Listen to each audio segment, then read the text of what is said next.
Assalamu alaikum wa rahmatullah. Peace and blessing upon all of you.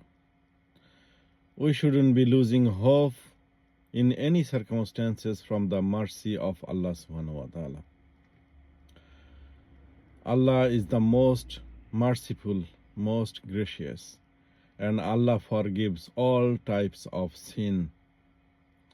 Prophet Muhammad sallallahu alaihi wasallam says, a prostitute was forgiven by Allah subhanahu wa ta'ala because passing by a panting dog near a well and seeing that the dog was about to die of thirst, she took off her shoes and trying it with her head cover, she drew out some water of it, so Allah forgive her.